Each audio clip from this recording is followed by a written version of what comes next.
Lieutenant Jones, like I was mentioned, I'm stationed in Rhoda Spanks, otherwise in a short attachment out of Rhoda, and then go to Virginia Beach. Anyone, I think you guys had a brief on EOD last year, for those that are more senior, but does anyone have anything at all about EOD?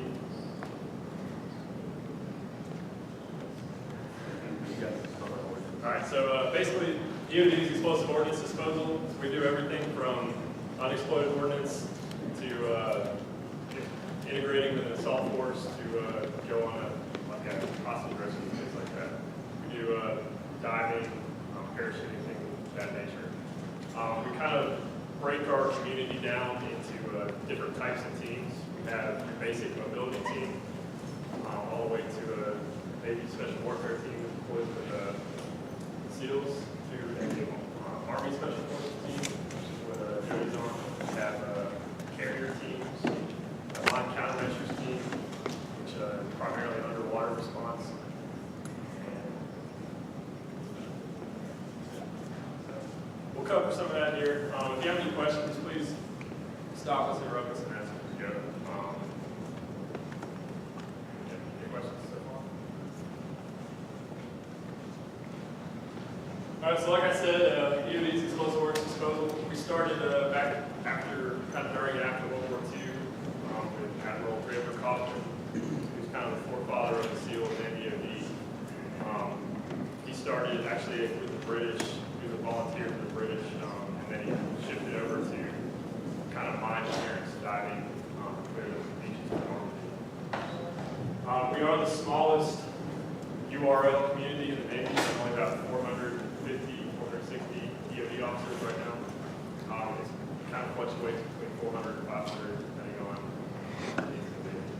And there's about 1,300 enlisted. So it's a pretty small community, the smallest unrestricted line community for officers. So who we are, like I mentioned, we do every service EOD-wide has EOD, but we're a little bit different than the other services. We're the only EOD force that dives, does underwater missions, and then we kind of by the nature of our mobility skills, we integrate most often with special forces, special warfare, those types of units. Some things we do, everything from IEDs, think about like, it's a pretty bad movie, but the Murdoch is kind of like a normal IED response in Afghanistan. That's something that we would do where you're just going out to a call, you get an IED call, you go respond. Everything from that to integrating with soft forces, diving, things of that nature. We also do a lot of training. We'll train foreign militaries. It's particularly big now, kind of getting out of the war game, getting into kind of enabling partner forces. We'll do a lot of those training missions. It's a pretty awesome opportunity to get to go to a lot of different countries. Also, it's not on the slide, but we do Secret Service support. So one of our more time-consuming things recently, but we'll go with the Secret Service. They don't have their own EOD force, so we'll go out ahead of DIPs and search basically everywhere they're going. It's a good opportunity to get a lot of travel. Both of us were actually just in Sweden last month. Joey was just in New York.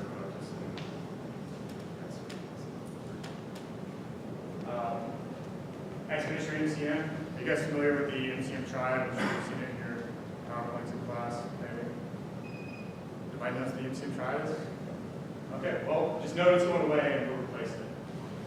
So legacy MCM, my countermeasures, the Navy had MCM ships, they had air assets, and they had us as DOD. We kind of formed the triad with Joey's saying. So now we're taking over the whole thing in the next couple of years. We'll be on forward ships, and then we have underwater vehicles that go out and search clear lanes, and then we'll go actually dive across them. Something that if you were to go EOD, there's a good possibility to get involved in. Throwing for you eventually.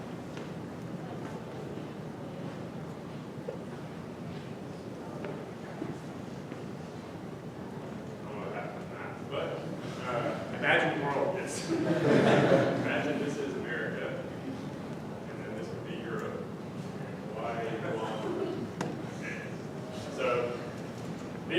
Force, there's not a ton of locations. We have 2 fleet concentration areas in Little Creek and San Diego. That's where the EOD groups, those are the 06 commands. We have 2 on either coast, or 1 on either coast. And then we have 3 mobile units at each coast. The mobile unit's like a 05 command. There's about 100 to, or 90 to 120 EOD techs in each mobile unit, and then some support staff as well. Each one has approximately Temple tunes, so if you come in as a new JO, you're going to be taking all those platoons. We also have mobile diving and salvage units. Those are made up primarily of Navy divers, like hard hat, salvage divers, kind of like a side specialty of the EOD officer. But as an EOD officer, you could go to those units and kind of run there, be like a company commander for a dive. We also have a mobile unit in Rhodes, Spain. That's the one that I fall under. A mobile diving and salvage unit in Hawaii, and then one in mobile unit in Guam. Additionally, like I'm a short detachment LIC, so my unit has 6 guys. We cover, we work for the Navy region, so we think like all the Navy bases. So in Europe, we cover EOD response to all the bases. So there's short detachments scattered throughout the world. In Rota, in the U.S., you have Panama City, Bayport, Keys Bay, Hawaii, Japan, Guam, San Diego, 2, Washington, Fallon, Nevada, China Lake, Newport, Dahlgren, Pearl, and Crane, Indiana. So there's pretty wide distribution of actual EOD units. And of course, if you're an officer, you're probably going to go on a staff tour somewhere, so where that may take you. All right, so like I said, we dive. That's one of our core specialties that differentiates us between the other EOD services, or services EOD. So on the training pipeline side, it starts off with 6 months of joint diving officer. This is a new course that stood up about 2 years ago. It's down in Panama City, Florida, at the Navy Diving and Salvage Training Center. It's 6 months long. You cover everything from scuba to surface supply, hard hat diving, kind of like the kind of honor you've seen that movie. And then we do Mark 16, which is our closed circuit rebreather rig that we use for mine counter. It is about 6 months. It's an all-officer course now. It's a lot different than when Jody and I went to school. When we went to school, it was just the EOD diver course. It was like 2.5 to 3 months long. And all we did was scuba and Mark 16. But they've changed it because I don't know anything about surface supply diving. We went through school back when Iraq and Afghanistan were going on, so they're being pushed to get people out the door after the pipeline. So they trimmed off all the surface supply stuff, but now we've recognized the deficiency, so they're putting it back. It's not bad. I've heard good things about the courses. It is 6 months long, which can be kind of a drag, but it is in Panama City, so there's definitely worse places to be.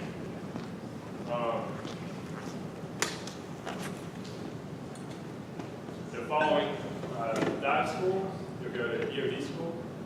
EOD school is a year long, so it's even longer. Cover everything from basic demo, safety, publications, ordnance identification, to ground, ordnance like landmines, grenades, projectiles, things like that, to air ordnance, so missiles, bombs. Essentially, there's a class and a test for every type of ordnance in the military uses.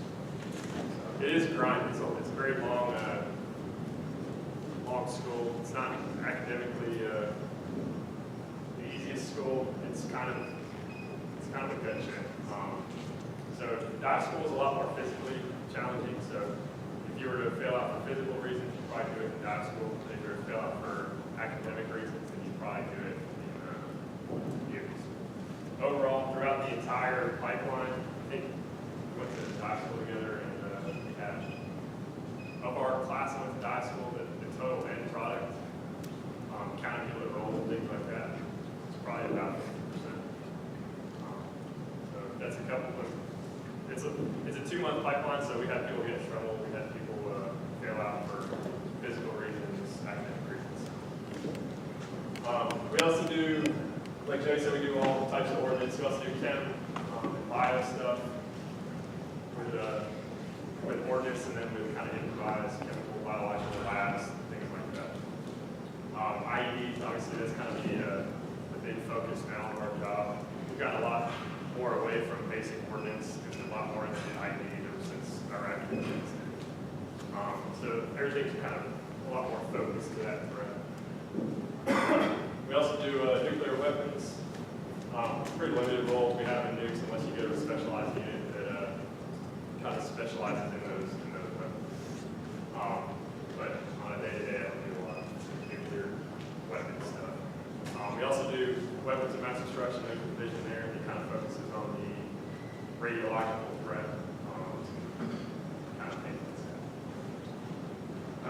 And then finally, so this is a joint school. There's all 4 services. It's a Navy-run course, so it's actually pretty good. You're not a Navy gets taken care of.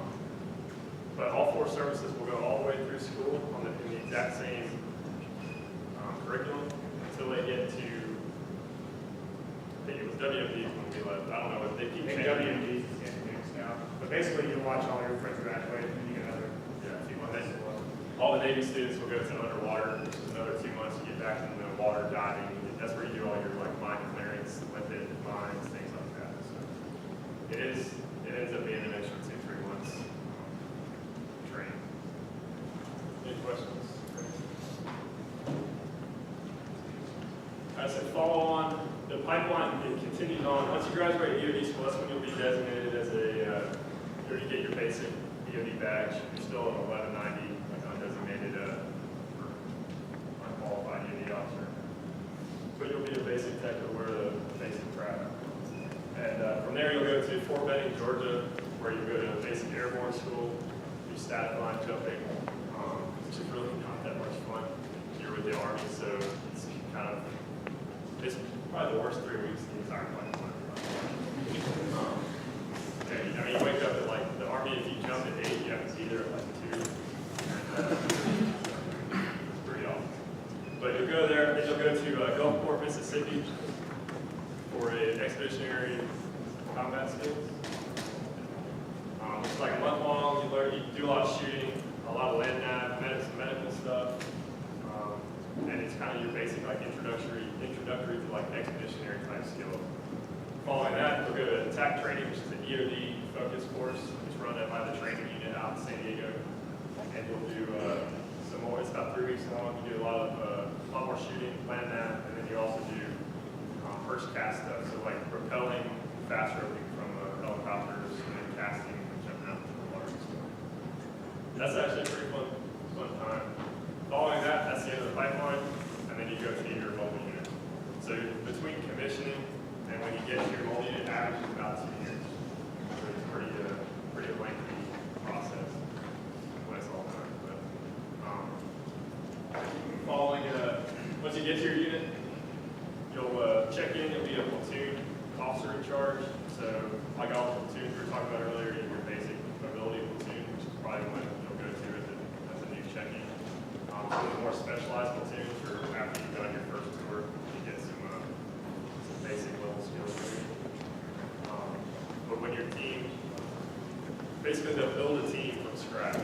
So when you check in, you'll have a lot of experienced guys, but your team itself is starting from scratch. You start the entire training cycle, certification process on your team.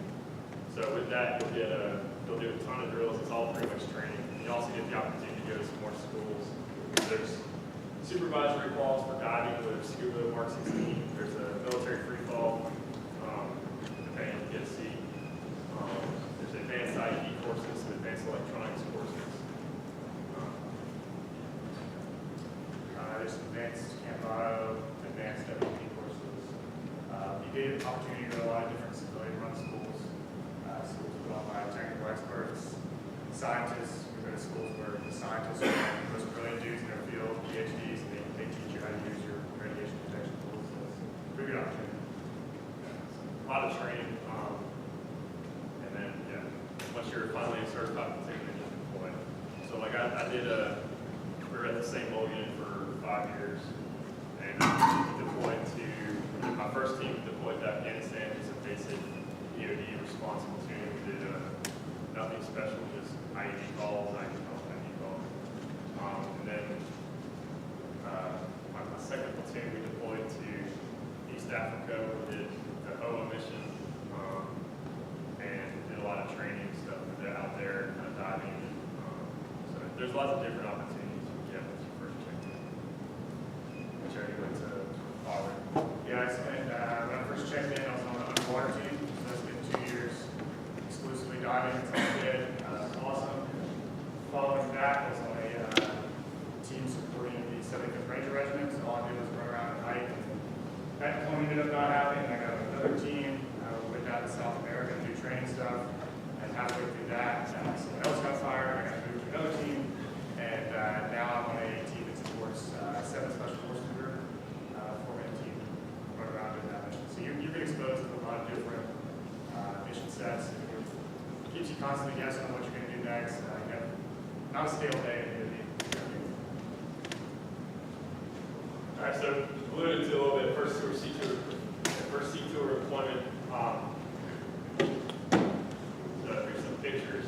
Some of these we didn't put up here, but generally a good idea of what you would do. Like I said, when you do your certification for your platoon, you cover all mission areas. You'll get certified in every mission area, so you're going to be doing everything from like chem bio, kind of scenario, a lot of diving, a lot of like night helicopter stuff, working at night. This one, I think. What we do about it, we're covering a pod from NASA.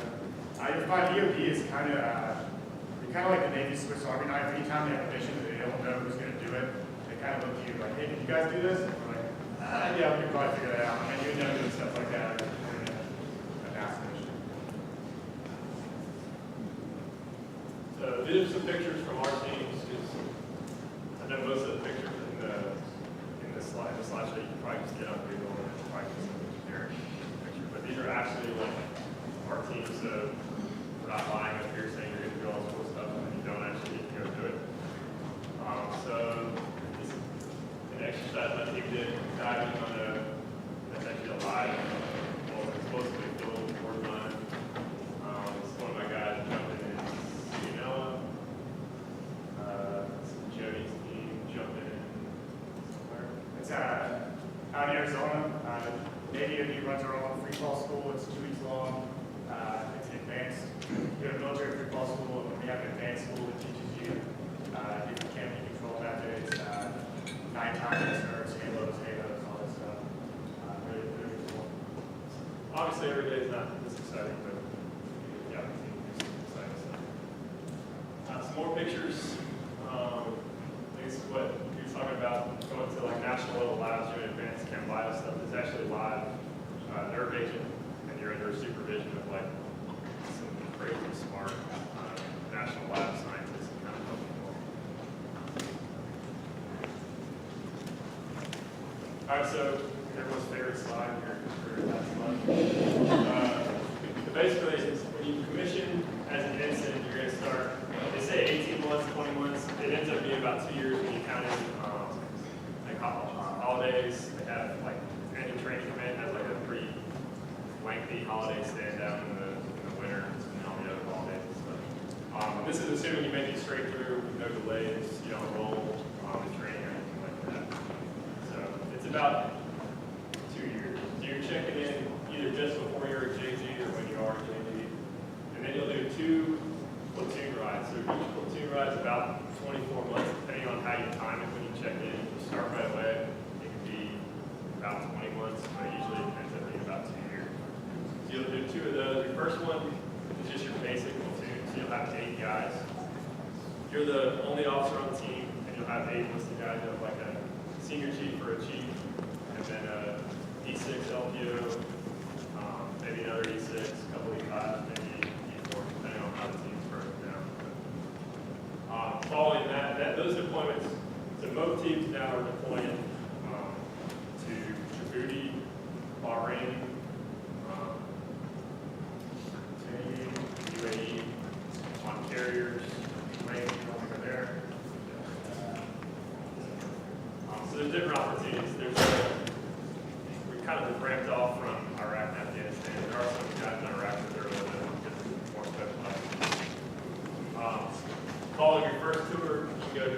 specialized platoon is kind of like what Joey's platoon is now. And then you can also go to a mobile diving salvage unit. You can get up to company, let's see, company commander. You also have the opportunity to screen if you want to go to special warfare development group right there. Following two kind of platoon rides that you get, then you go to where I'm at now, you go to a short ed, it's a short tour, you go to post-grad school, things like that. So, anyway, that's a long way away. Your initial commitment is 4 years following the pipeline, so you're looking at about like 6 years total, 5 years, 6 years, somewhere in there. But it's well worth it. It goes by super fast. And then if you want to stay in for 30 years, there's the opportunity. This will be like 20, whatever, 2050. Not worried about it. So big thing, who are we recruiting?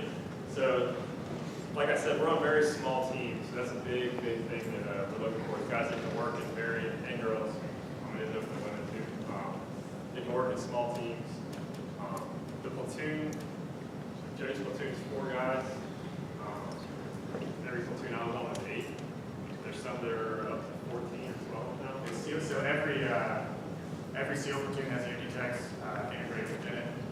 The way that works is you'll be an OIC of a large team, like 12 or 14 dudes. You do your whole work up together, and then when you deploy with the SEALs, 2 of you break into 6 or 7 two-man teams.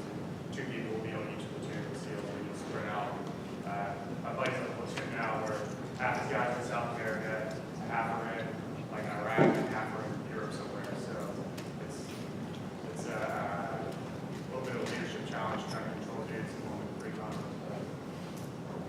But yeah, I mean, we'll break down from the platoon to when I was in Afghanistan, we worked as a 2-man team for the most part. So you're talking about you need to be very good at working in a very small team. You can't have a lot of personality defects that are going to get along well with others and things like that. It also does present kind of a leadership challenge to take someone that's pretty mature. There's a lot of times when you might be the OIC of the platoon, but you're not necessarily the EOD team leader. You're taking direction from an E6 or someone who's your team leader. So it does take a little bit of maturity and kind of the ability to adapt and kind of realize when it is your turn to be the OIC and tell people like make a call or make a decision, and then when it's your turn to shut up and take direction. So yeah, there's the EOD cruise. I think you know if you go on cruise. Yes, sir. Okay, so the cruise is just between your junior, senior year, first class cruise. They primarily send people to the East Coast, West Coast. I don't know. Yeah, they don't, I've never seen any shipments made. But that's a good opportunity. It's about 3 or 4 weeks long, depending on how they do it. You'll go with a bunch of other midshipmen from the academy and from other ROTC units around the country. The big thing there, that's where you're going to do a lot of your PST stuff, your physical fitness tests, and they do peer evals there. So based on your peer evals, that's where they're going to kind of determine, are you good at working with people? Do other people like working with you? That's going to go into the whole accession board when they're picking up who they're going to select. Obviously, you got to be physically fit. The standards are for the swim. These are the average from last year. They just did the accession board. I was told they're similar. So the swim, the average was 8:30. The minimum is passing time is 12:30. The push-ups, the minimum is 50, but the average is 102. Sit-ups, the minimum is 50, the average 90-ish. Pull-ups, the minimum is 6. And the run, the minimum is 12:30. So obviously, if you're close to the minimums, you don't want to. You're probably not going to get selected with these averages. I'm not saying you have to. If your swim is 10 minutes. Should be weak in some areas. I sink like a rock, and I still made it for dive school. So you don't have to be the perfect candidate, but definitely be as jacked as you can. So Jody can't swim, but he can run probably at 8 minutes. So it all balances out. The goal, if you're doing the swim, run combined, you want to look around 18 minutes. So 18 to 18:30 is you're in a pretty good spot. So if you suck at running, then make up for it on the swim. If you suck at swimming, make up for it on the run. The push-ups, sit-ups, those are usually a little bit more hard and fast.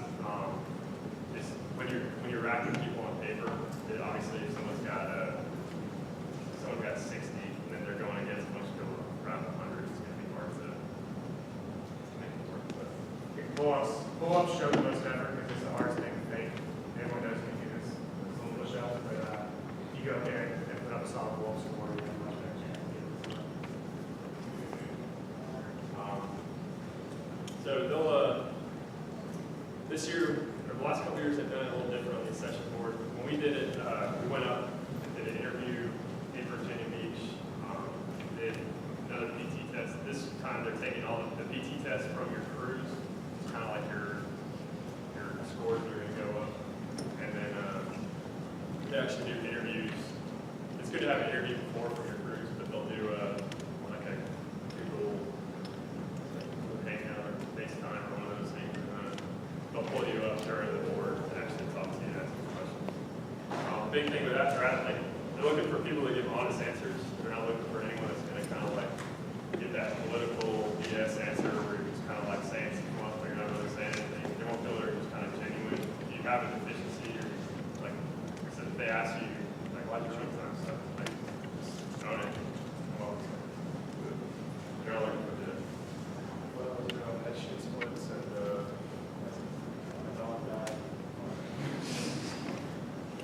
any questions on any of that? It's kind of the most important part of it.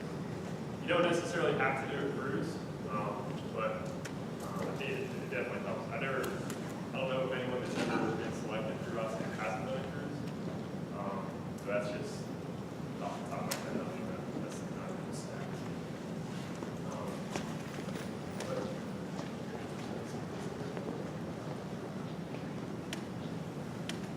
For numbers, this year, they haven't released the names, obviously, if you got selected, they did for the board, but let's go on last year. Last year, they screened about 40 to 45, which is candidates from ROTC alone, which is pretty, I think, pretty standard sample size for the candidates. And then they selected 11, so you're looking at about 25% chance of making it. But if your scores are solid, there's people in there that don't even have passing PST scores, but they still submit the package. So if your scores are somewhere in here, I'd say you have good peer reviews, you did the cruise, you have a pretty solid chance to really good. Yeah. We've had trouble in the past few years recruiting enough qualified candidates, so it's not a shot in the dark, but something you're interested in, train for it, and you got a good shot at all. And I would have thought coming out of the state, like, we graduated at the same time, and they both got the same year, so it's not possible. So, how to apply, obviously talk to your naval science instructors, complete the PST. We're going to do a PST tomorrow morning at UNC.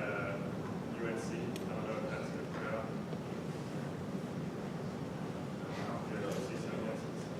If you're even remotely interested, I recommend coming to the PST. Makes you a little different than the other physical fitness tests, because you do start out with swim and where's your odds. So it's a good thing to try experience and to see what you can work on. I know it sucks to wake up early and drive to Carolina. Even I would recommend doing it, like I said, if you're at all interested, even if you're a freshman, we'll draft up a memo, and those are official scores. If you don't want them to be official, you just want to come out with a free look, by all means, come out. Don't write your scores down or anything, they'll let you know kind of where you shake out. If you're trying to get a summer cruise spot in the future, a PST with our team controlling it holds a lot more weight than something not give you tech. Yeah, the cruise is a big thing. And obviously want to excel in the cruise. It's a fun thing. You're in competition with the people on your cruise, obviously, but you also do the peer review, so you can't even go out there and be a jerk. Like it's one of the finalized things.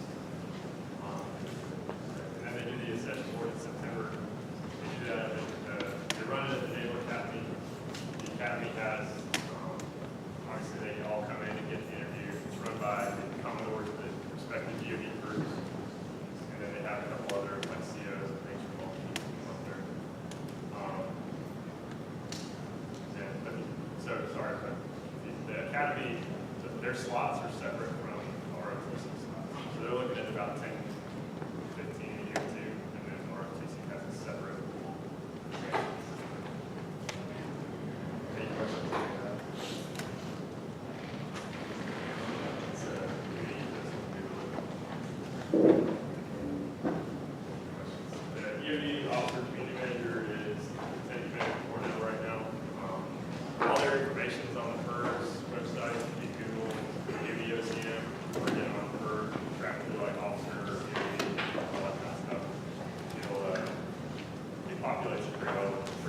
SAM's job, when you're short at OIC, you fall under kind of different authorities, and in that capacity, you have working relationships with the FBI, with local police departments, whoever has the authorities on the component side of the house to do RSPs and places. So like he's saying, if, say, like Mayport, Florida is pretty busy. Down here in Jacksonville, there's a lot of random. Stuff washes up on the beach, that's the kind of thing that you're on shore duty. So like police bomb squads, they're not authorized to, they do like the FBI hazardous task force, which I think is only like 6 weeks long, which is basically an IED course. So they're not authorized to handle like military ordnance. So then the shore have to go out there and do whatever task it goes.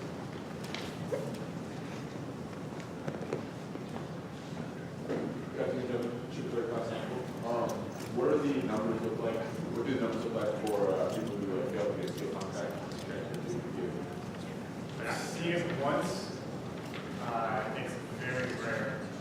It's typically only if there's a shortfall in that particular year, because in general, they don't want somebody who didn't want to come to the first one. And it's not, the numbers are so, like you said, they're pretty tight. There's usually, they try to not have a lot of attrition on the officer side through the pipelines just because they're only selecting 11. It's hard to have 11 and they have any sort of attrition. It kind of messes up the numbers for the community health down the line. So there's usually not a lot of opportunity. I think there was more in the past. We had guys that were like, someone would vouch for them, say they're a solid candidate, and they fail out of butts, and then they come to doc school. But recently, I don't know. We have one guy in my unit, but his dad's so. Down to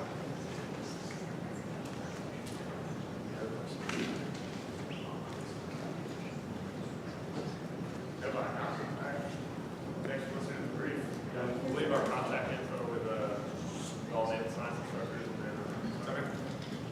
Captain Jones, assuming second class sharp, what would you say is the hardest part of EOD school, just in general? You know, physically, dive school is not too bad because you'd be training for it the whole time you're in college, and at least when we went, we were going with kids who were fresh out of boot camp and not in the best shape. You're older, you've been training longer, so you can kind of lead the way fitness-wise. Academically, at EOD school, you kind of have to adjust the way you think because it's not the same type. Like in college, you can get through with your book smarts, right? Like I know I didn't go to class that much when I was in state. You kind of get by, right? EOD school they're teaching you a way of thinking. It's a lot of practical application. You're not just given to memorize facts and go smoke a test, because all the tests are practical. You're actually performing an action on the ordinance. So I did struggle a little bit at the beginning of EOD school until I kind of wrapped my head around that way of thinking. So that was the hardest part. Yeah, it's just a grind. It's your typical day at EOD school. You start study hall at 5:30. You start class at 8, and then you're done with class at 1600 or something like that. But that's like, it's not just that. You start like all these different tests. It's basically like 3 days of instruction and practical time, and then a test. And then 3 days of instruction and practical time, and then a test. So it's just like constantly just in a grind for a year. You're always kind of like, it's stress. It's no doubt stressful, but it's looking back, it's fun. When you're here, so. Yeah, you go to school in Destin, Florida, which if you've ever been there, it's a pretty nice place to spend the year. But it does provide a lot of distractions.